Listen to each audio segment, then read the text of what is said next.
மூலம் ஒன்னாம் பாவம் கண்டாந்தகம். மூலத்தில் அமுத்த மூலம் என்று ஒன்று இருக்கின்றது. அதை 12 பாவமாக பிரித்துத்தான் பலன் சொல்ல வேண்டும். 4 × 3 அதுவே 12. அதுதான் மூலாம் பாவத்தினுடைய அறிவு. மூல நட்சத்திரத்துல அமுத்த மூலம்ங்கிறது 12 பாவமாக பிரித்து பதில் சொல்ல வேண்டும். அதுவே இன்றைய சூத்திரம். உனக்கு சாத்திரம் தெரியுமா, சூத்திரம் தெரியுமா? நான் சொல்றது சரியா தப்பாயா? மூல நட்சத்திரத்துல அமுத்த மூலம் ஒண்ணு இருக்கு. அத 12 பாகமா பிரிக்கணும். அப்ப 4 பாகத்தை 3 பிரிச்சா எப்படி? 3வது பாகம் தான் வரும்.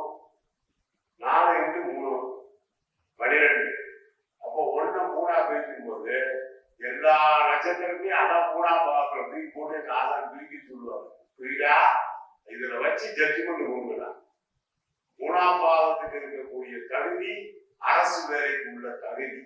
மூலம் 3ஆம் பாவத்தில் இருப்பவர்கள் அருமையான ஆசிரியையாகவும் ஒரு குருமாராகவும் வெறுக்கூடிய அருமையான நண்பர்களாகவும் பழகக்கூடிய இனிமையாக இருப்பார்கள்.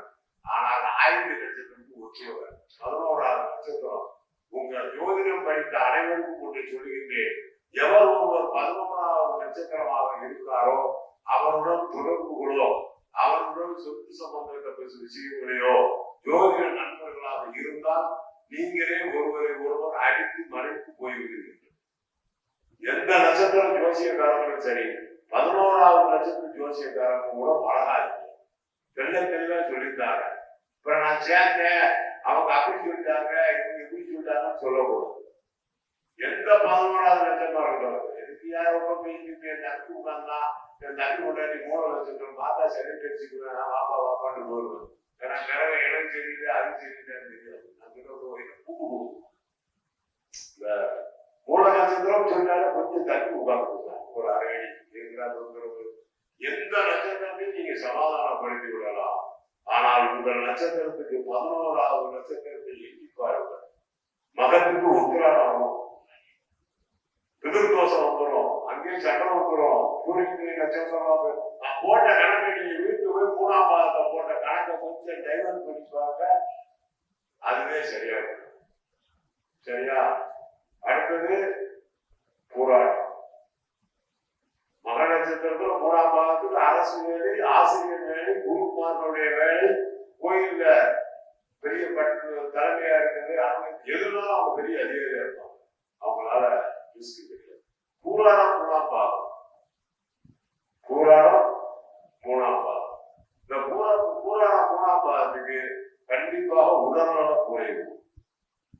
உடல்நல குறைவு, ஆபரேஷன், மைண்ட் செட்டிங் ஆகாது. சரிதானா?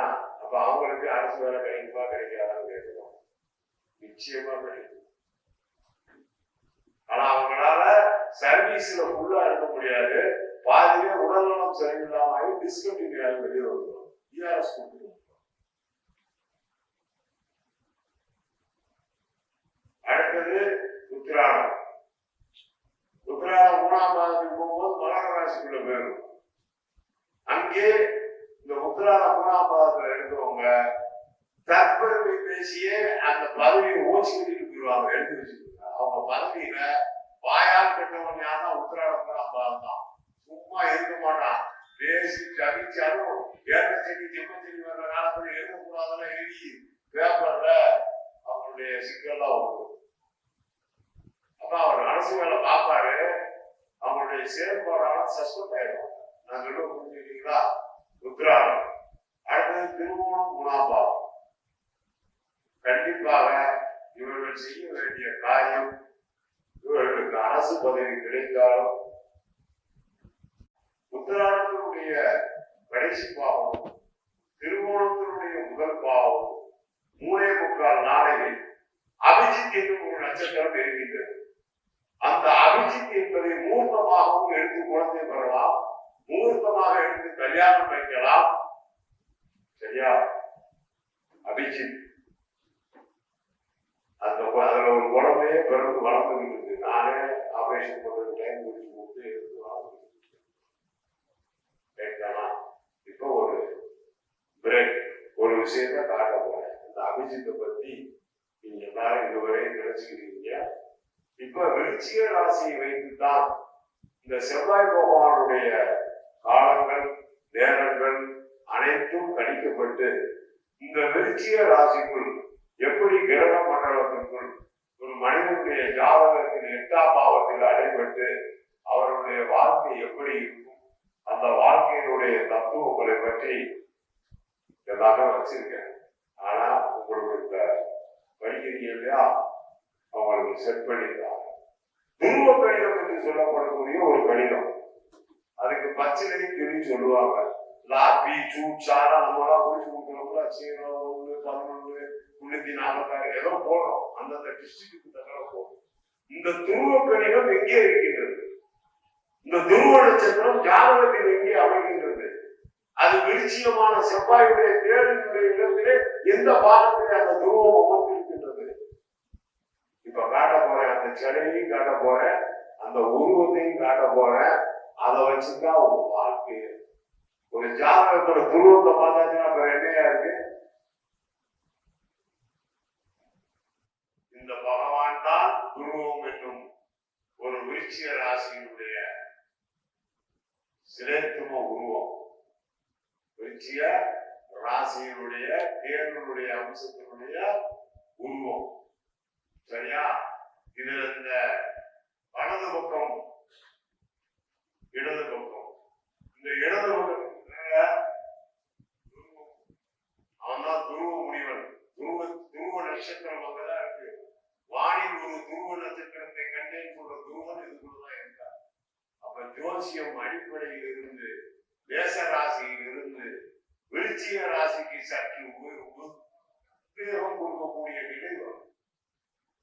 மேச ராசியிலிருந்து இன்னைக்கு ஸ்டார்ட் ஆகிற ஒரு பலன் விருச்சிகத்துல ஒரு உத்வேகம் கொடுக்கக்கூடிய ஒரு சாஸ்திரம் தோன்றும்.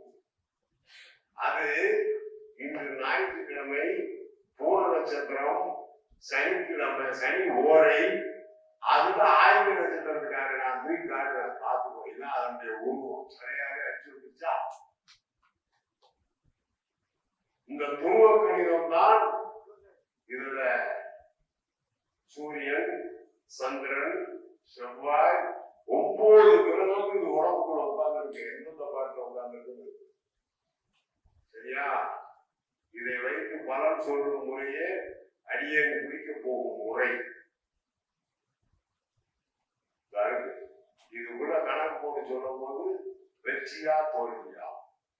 இந்த சிலையை வச்சுதான் அந்த காலத்துல தை மாத பௌர்ணமி என்று ஜோதிடம் படித்தவர்களுக்கு ஜோதிட கர்மாவை நீக்குவதற்காக உள்ள ஒரு பிரதமர். நீங்க ஜோசியம் படிச்சுட்டு பாவம் செஞ்சுட்ட, சாமியாரா இருந்து பாவம் செஞ்சுட்டா எதுவுமே கூடாது.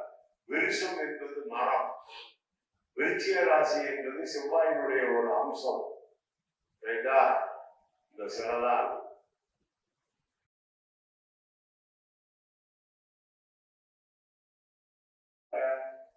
அப்ப அவங்களுக்கு அன்னைக்கு அந்த பிராப்தம் இல்ல. இறைவன் இதை கொடுக்காது என்று காட்டாது என்று நினைத்தாலும் இதை வச்சுதான் அருள்வாக்கு சொல்றாங்க. இதை வச்சுதான் சாமியை குறி சொல்லுவான். இதை வச்சுதான் கோடாங்கி அடிக்க முடியும். இதை வச்சுதான் பேசுகிறது ஆக முடியும். வெளிநாட்டு சம்பந்தம் சொல்லலாம். இதுக்கு தைப்பூசம், தையினுடைய பௌர்ணமி அன்னைக்குதான் பூஜை பண்றதா முடிவு பண்ணணும். அதுக்கு என்னென்ன பொருள்கள் வேணும், அதுக்கு என்ன இது பண்ணணும், அதுக்கு என்ன மந்திர உச்சாரங்கள் எல்லாம் சவா அருளி இருக்கிறார். இதை பார்த்துட்டீங்க. சரியா? இது உங்களுக்கு என்னால் செய்ய முடிஞ்ச உதவி. வெற்றிலை பிரசனம் ஆன்லைன் வகுப்பு. விருதுநகர் சுதர்ஷன் அஸ்ட்ராலஜி ரெமடிஸ் நடத்தும் வெற்றிலை பிரசனம் ஆன்லைன் வகுப்பு. பயிற்சி கட்டணம் ரூபாய் 2005. பயிற்சி ஆசிரியர் ஸ்ரீல ஸ்ரீ ஜாம்பவான் சுவாமிகள் நடத்துவார்கள். இந்த வெற்றிலை பிரசனம் மூலமாக நம் முன்னோர்களின் குலதெய்வத்தை கண்டுபிடித்தல், கடன் பிரச்சனை, சொத்து பிரச்சனை, மன சங்கடங்கள் தீர்க்கும் வழி, கோர்ட் கேஸ் வழக்கில் இருந்து விடுபட அனைத்து விதமான பிரச்சனைகள் தீர்வதற்கு இந்த வெற்றிலை பிரசனம் மூலம் தெரிந்து கொள்ளலாம். தொடர்புக்கு சுதர்ஷன் அஸ்ட்ராலஜி ரெமடிஸ், இலக்கம் 6/894/5, பேராளி ரோடு, கருப்பசாமி நகர், ரயில்வே காலனி அருகில், Virudhunagar. Cell number 9345031553. GPay number 9952121385.